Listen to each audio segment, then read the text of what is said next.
On the day before they return home, Allison, Clary, and their father walk down the beach to where the local woman who braids hair sits beneath a faded blue umbrella. Their father hands the woman $60, takes a picture of the girls, the woman looking up briefly, humorlessly, the father thinks, from combing Claire's fine white hair, and returns to his lounge chair. As the woman braids Claire's hair, the sisters sift through the basket of beads, picking out purple and white. "I'll come back to check on you," Allison says. She pecks her sister on the forehead and is off. The braiding takes nearly 2 hours. The woman does not try to get her to talk, which is a relief to Claire. She likes sitting here, the silence and the feeling of the woman's hands working quickly yet gently through her hair. The sun is hot.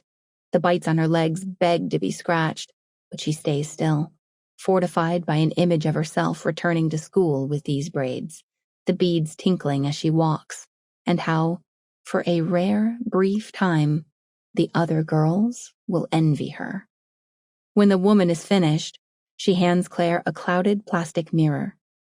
It is better than she dared hope. The woman looks at her. "My, you a patient child." That night, Claire claws through her sleep.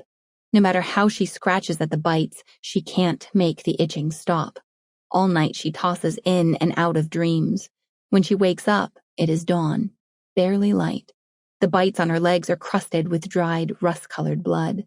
The blood has stained the crisp, white sheets, too.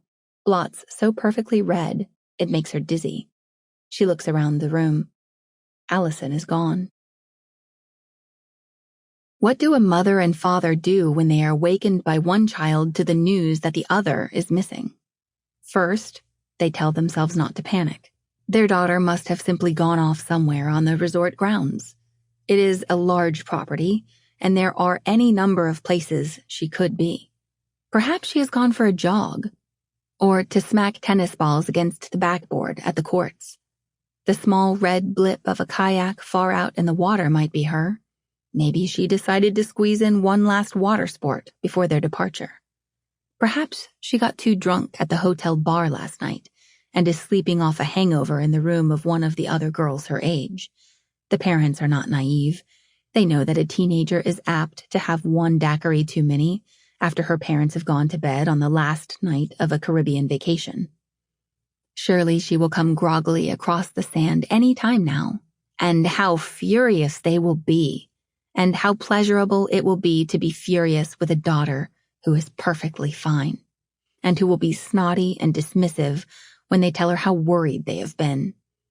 But she is in none of these places, doing none of these things. By late morning, a mother and father's faith that their child will turn up any moment has given way to terror. Everything but Allison is forgotten. Breakfast, lunch. Claire is starving, but says nothing. Word spreads quickly among the guests. "Did you hear? That pretty girl with the auburn hair is missing." "The one with a scar?" "They're saying she never came home last night." The police are summoned.